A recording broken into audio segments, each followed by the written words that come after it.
Amém. Glória a Deus. Obrigado. Obrigado. Boa noite, Lagoinha. E você pode sentar. Glória a Deus.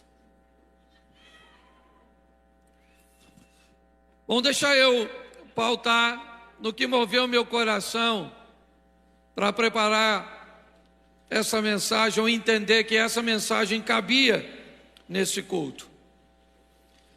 Há um tempo atrás eu estava conversando com o pastor Felipe, e ele estava me mostrando seu modelo mental, como ele enxerga seu ministério, enxerga aquilo que Deus entregou em suas mãos, de sua família, de sua esposa, das pessoas que cooperam com ele. E quando eu estava refletindo sobre aquilo que conversamos, sobre oferecer oportunidade, sobre acreditar não em pessoas, mas no que Deus pode fazer nas pessoas, a igreja vira um ambiente de oportunidades, onde pessoas chegam muitas vezes sem acreditar em si mesmo, sem saber quem são, com experiências negativas anteriores, como ouvimos aqui no momento da oferta. Mas eu quero usar 2 textos bíblicos, é uma reflexão rápida com você, só para que você entenda. Só uma igreja cuja qual Jesus está à frente é capaz de acreditar e dar oportunidade a pessoas que ninguém daria.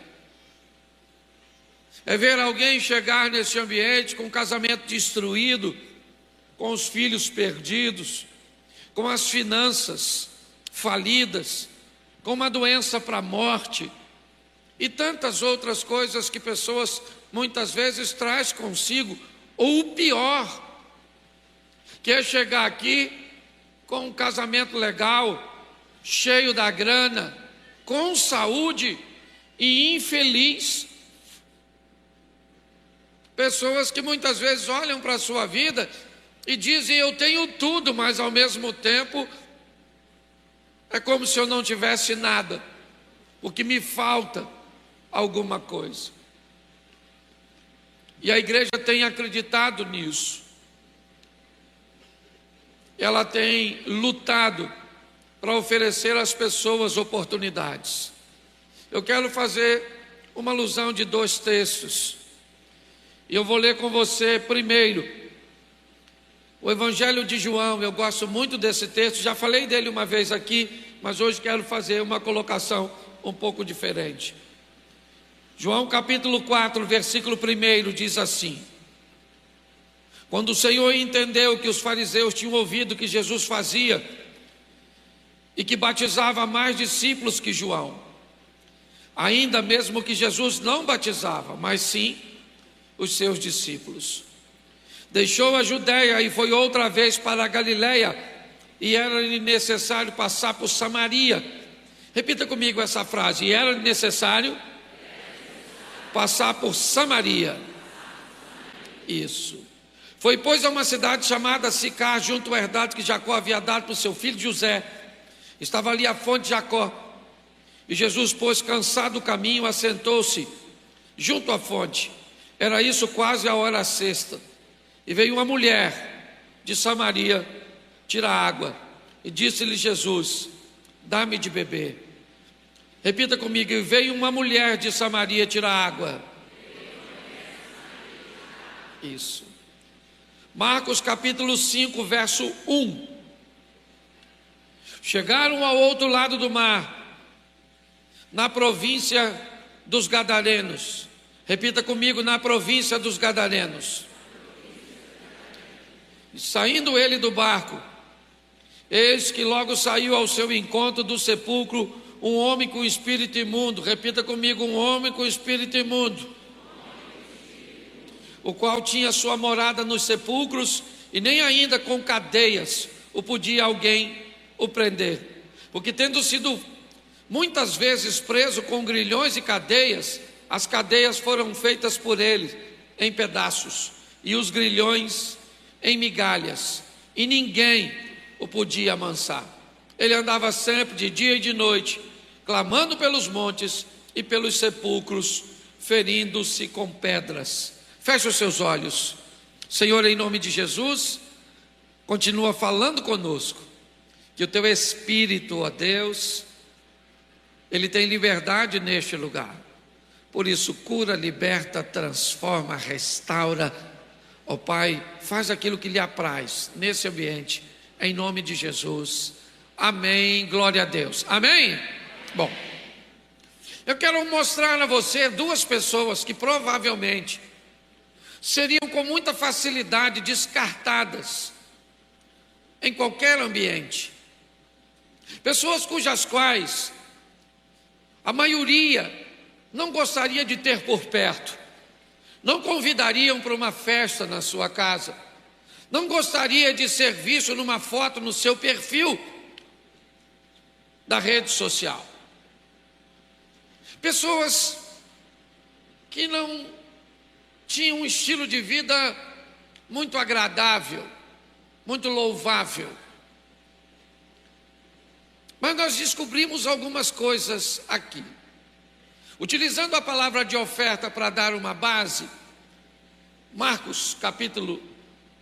Lucas, foi o texto usado, onde define o primeiro encontro de Jesus com Simão Pedro, depois de uma pesca de fracasso, de uma noite certo, de frustração.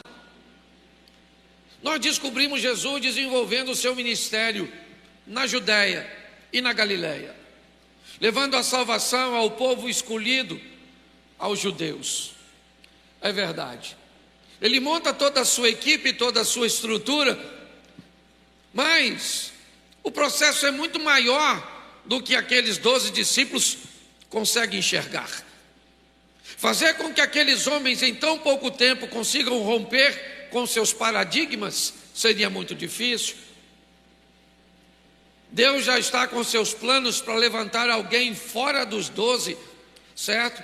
No caminho de Damasco, e tornar este homem um missionário bem-sucedido em regiões onde os seus discípulos teriam dificuldade de ir. E assim ele levanta o apóstolo Paulo. Mas eu gosto desses dois missionários que Jesus vai levantar, e é sobre eles que eu quero falar. E sobre a oportunidade que a Lagoinha vem dando a um segmento, porque isso aqui é fantástico, certo? Havia uma demanda e Deus está suprindo através do ministério de vocês, certo? Essa demanda, isso aqui é extraordinário. Preste atenção. O primeiro texto que eu li com você conta a história de uma mulher que está procurando a felicidade, mas está procurando do jeito errado. Ela é a samaritana. Ela vai buscar água ao meio-dia, porque ninguém quer ir com ela na parte da manhã. Ela anda sozinha, porque não tem companhia. Ninguém quer andar com ela, porque suas escolhas são atrapalhadas, porque ela ainda não conseguiu um norte para a sua vida. Ela não é mais uma adolescente, ela não é mais uma menininha. Talvez isso seria tolerado no comportamento de vocês, mas ela já é uma mulher que já deveria ter amadurecido, porque todo mundo acha que ficar velho traz consigo maturidade. Ninguém quer andar com ela. Nenhum marido quer ver sua esposa chamando esta mulher de amiga. Ela já teve 5 relacionamentos. E me parece que eram com homens solteiros. Mas agora ela mudou. Já começou nos solteiros, mas já está nos casados. Uma dona fantástica, persistente, estilo coelhinho da Páscoa. É um ovo, dois ovos, ela é um homem, dois homens, três homens. Uma dona que rompe, eu gosto dela. Gosto pela determinação. E ela quer o que todo mundo quer, ser feliz. É só isso que ela quer. Só que ela traz com esse comportamento uma má fama. Ninguém quer andar com ela, ninguém quer tê-la por perto. Ela busca água num horário alternativo para não ter ninguém. Mas um belo dia, eu não sei se você notou, diz que Jesus sai da Judéia e vai outra vez para a Galiléia, e era necessário passar por Samaria. Eu afirmo você que não era necessário passar por Samaria. Samaria não era a opção utilizada pelos judeus. Eles não gostavam de passar em território samaritano, porque não havia um bom relacionamento entre eles. Apesar de serem irmãos, eram irmãos desviados na cabeça dos judeus. Se não é Jesus guiando aquela comitiva, não teria passado por ali. Mas Jesus falou: vamos embora, rapaziada. Vamos por onde? Me siga. É isso, está lá na Bíblia isso. Aquele que quiser me seguir, tome a sua cruz e venha após mim. Isso é difícil, rapaz, andar atrás dele. Aliás, andar atrás dos outros é difícil. Porque quem está na sua frente determina a rota. Quem está na sua frente determina a velocidade. Então dá uma agonia que você quer passar.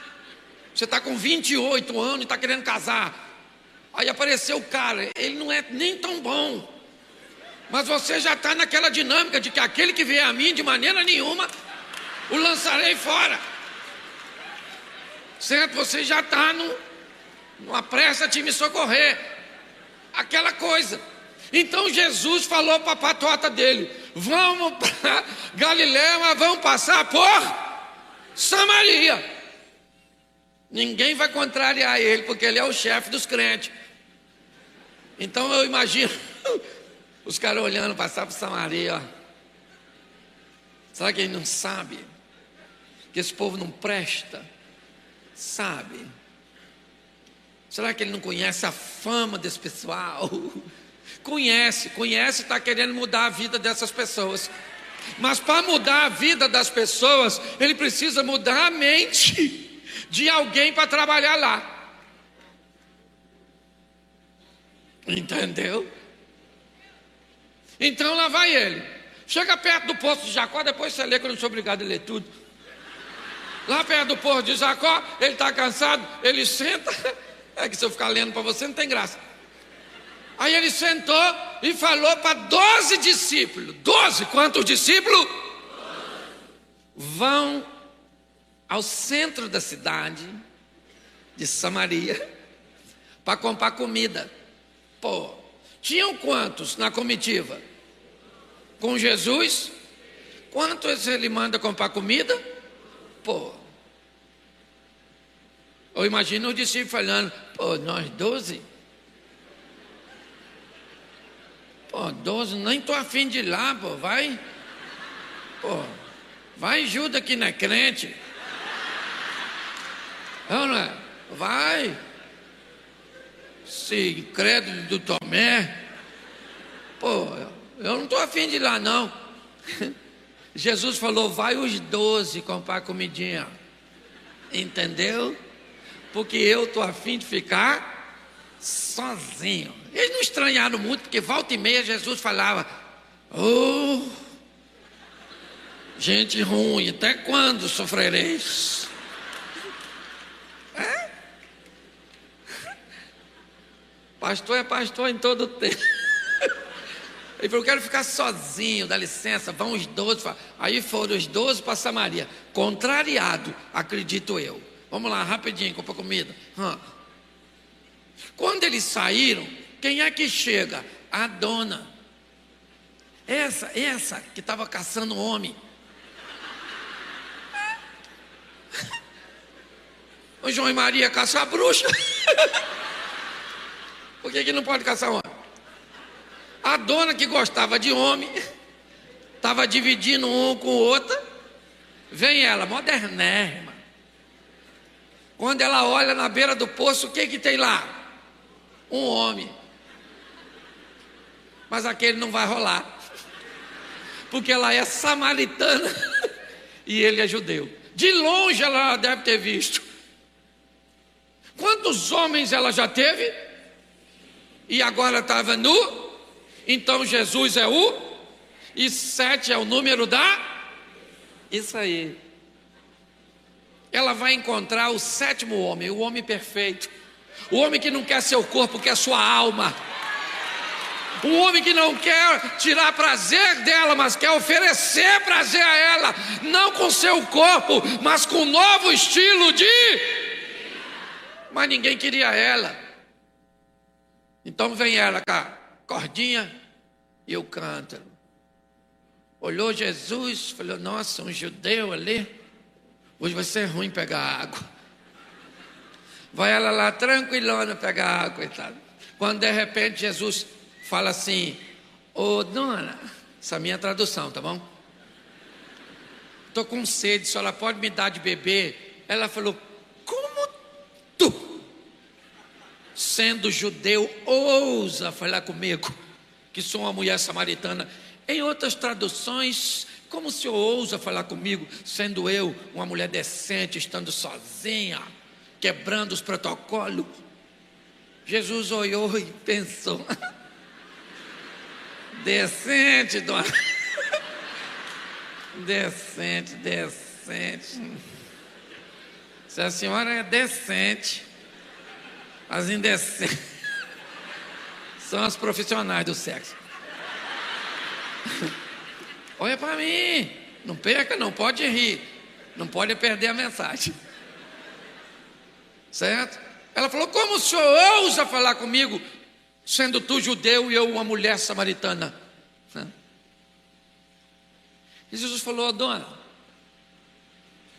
se a senhora soubesse quem sou eu, note que ele vai tirar a onda. Se a senhora soubesse quem sou eu, a senhora é que me pediria, e eu te daria água viva, água da vida. Ela falou: o poço é fundo, o senhor não tem com o que tirar, coitada dela, está entendendo nada. Era meio lourinha ela. Não, brincadeira. Não, ela tinha o cabelo preto. Isso. Ela não está entendendo nada. Ela falou: o poço é fundo, o senhor não tem com que tirar.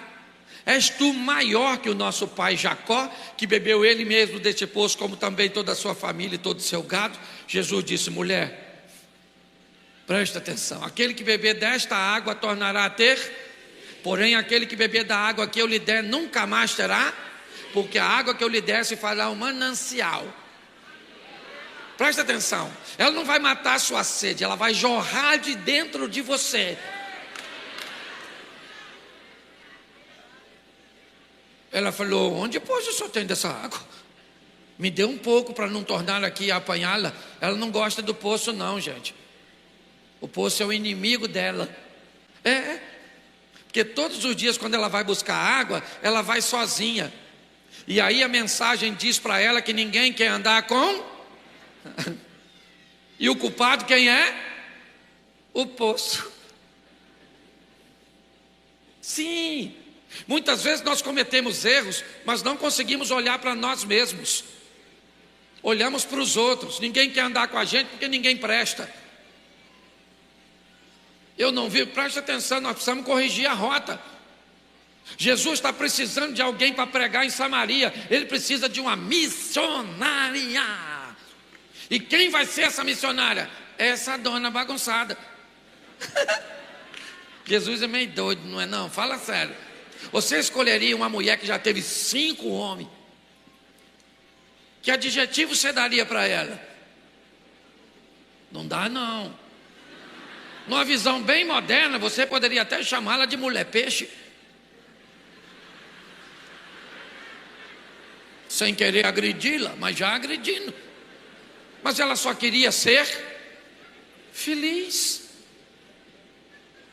Jesus conversa com ela, essa mulher de vida torta, que ninguém queria andar, que todo mundo colocaria defeitos, que se entrasse numa igreja e não cumprisse o padrão, ninguém queria sentar do lado, porque tem o cabelo desse jeito, porque tem isso ou aquilo naquele lugar, e por não cumprir o protocolo, ninguém quer perto. Não dava para Jesus fazer o que quer fazer em Samaria com Pedro,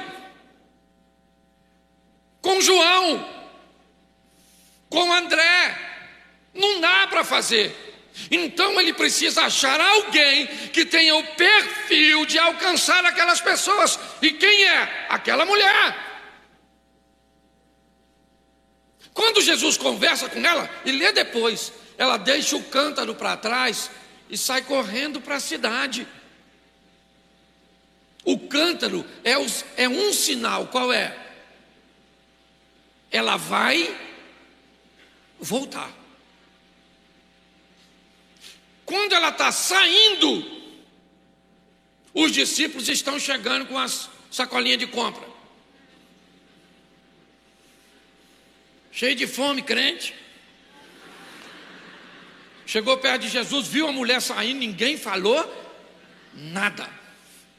Eles foram na cidade, sim ou não? Compraram comida, negociaram com os samaritanos, sim ou não?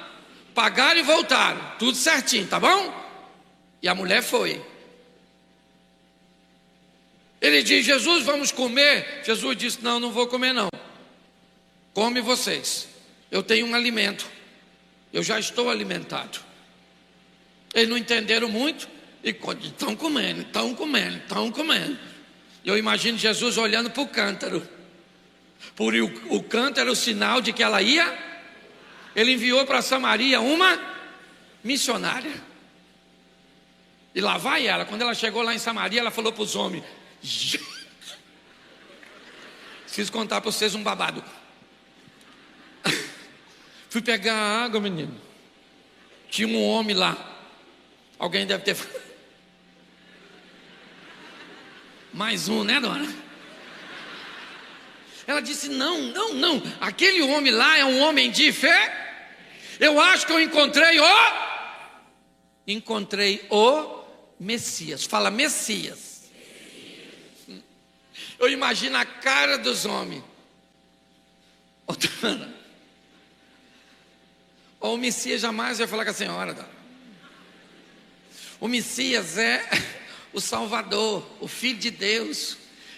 E se a mulher daqui não quer andar com a senhora, imagine o Filho de Deus. Entendeu? Ele vai ser cancelado se aparecer com a senhora. Olha que coisa fantástica.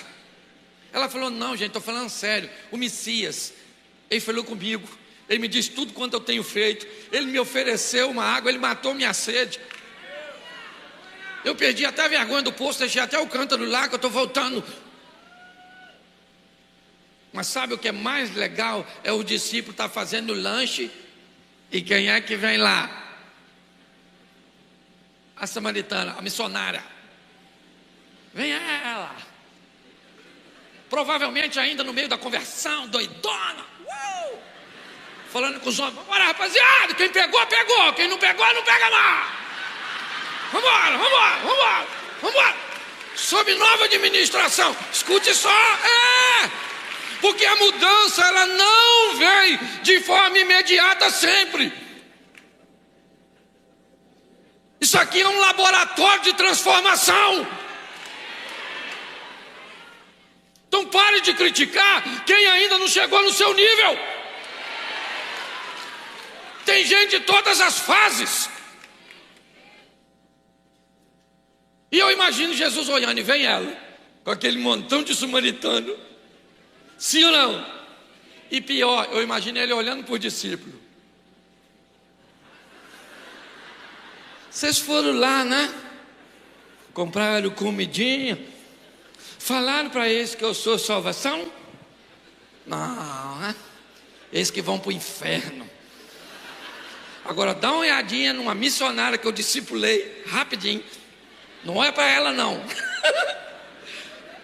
Ainda está meio bagunçado, mas é minha já. Tá certo, ainda está meio esquisitinha, nem trocou de roupa, já está com decotão, ainda com as perninhas aparecendo, mas...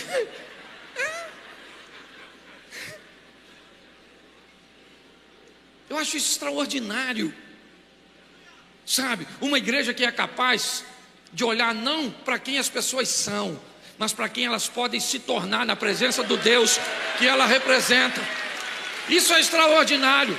Jesus viu naquela mulher que ninguém queria andar, uma missionária. Você está entendendo?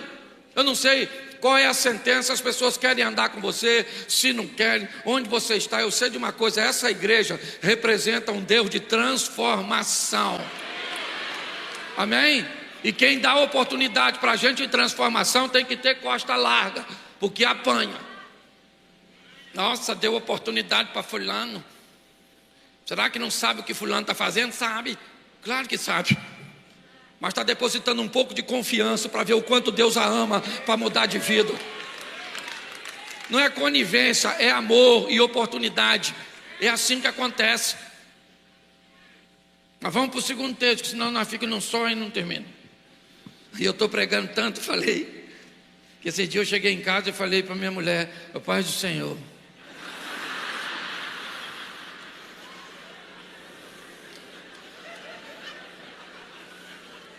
ela falou: "O que foi, Cláudio?"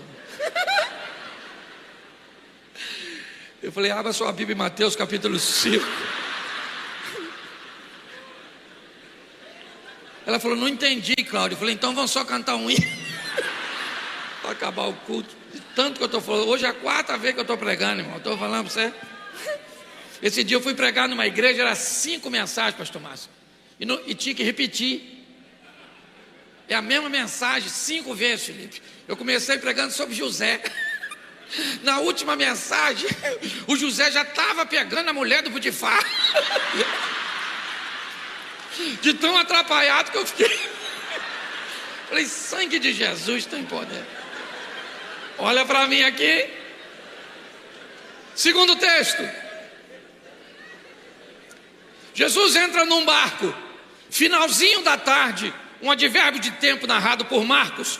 E sendo já tarde, disse-lhes: passemos para outra margem. E os discípulos, deixando a multidão, levaram consigo, assim como estava no barco, mas havia também com ele outros barquinhos. E levantou-se um grande temporal de vento, de maneira que as ondas subiam sobre o barco, ele já quase se enchia. Jesus estava deitado na popa do barco, sob uma almofada, e despertaram, dizendo: mestre, mestre, não se te dá que pereçamos? E ele despertando, disse ao vento: cala-te, disse o mar, aquieta-te. E o vento se aquietou, e houve grande bonança. E disse: porque sois tão tímidos, ainda não tendes fé? E sentiram um grande temor, diziam uns aos outros: mas quem é este que até o vento e o mar lhe obedecem? Versículo 1 do capítulo 5. E chegaram na outra banda, na província dos Gadarenos, ou dos Gezerenos, não sei como é que está a sua tradução. Olha para mim aqui rapidinho. Conferir, você confere depois. Escute só, rapidinho. Já tem uma missionária em Samaria, sim ou não? Sim. Agora tem um problema em Decápolis, lá do leste do mar da Galileia. Talvez na direção da Síria ou do Líbano, outro lado do mar, né? Finalzinho das colinas do Golã, mas do outro lado, lá do leste. Tá certo? O que tem lá? As cidades pagãs. Lá a turma come e cuida de porco. O porco é elemento de sacrifício a deuses pagãos.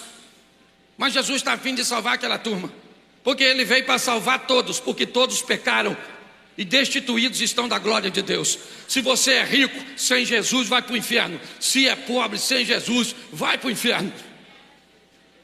Está com saúde, sem Jesus, vai para o inferno. E está doente, sem Jesus, senta na cadeira do lado. Porque tem gente que me parece que acusa o outro porque tem orgulho do motivo pelo qual vai para o inferno. Você aqui? Nossa, não esperava que você viesse. E o outro falando: eu vim, mas não foi pelos seus motivos, tá? Eu tenho honra de estar aqui, tá? Porque eu só mentia, eu não adulterava. E o diabo muito organizado, falando: calma gente, calma, vamos entrar. Vocês vão ter tanto tempo para discutir lá dentro. Trouxeram uma roupinha fresquinha, eu não é? Que lá está quente. Olha para mim.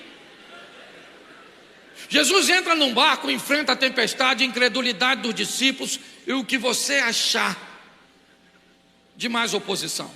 Onde ele quer ir? A terra dos gentios. O que tem lá? Por discípulos, nada. Assim que ele desembarca, sai na direção dele um cara pelado, mano, pelado. Pensa a visão do inferno. Aquele cara peladão correndo, todo machucado, gritando igual um doido. E o discípulo pensando: caraca, mano. Pô, mal a tempestade passou. Pô, o cara pelado, lá vem um maluco, ó. Cheio de demônio, veio um cara na direção dele. Ó, Mateus, Marcos e Lucas narram a história desse cara. Tem uns que chegam a dizer até que era dois malucos.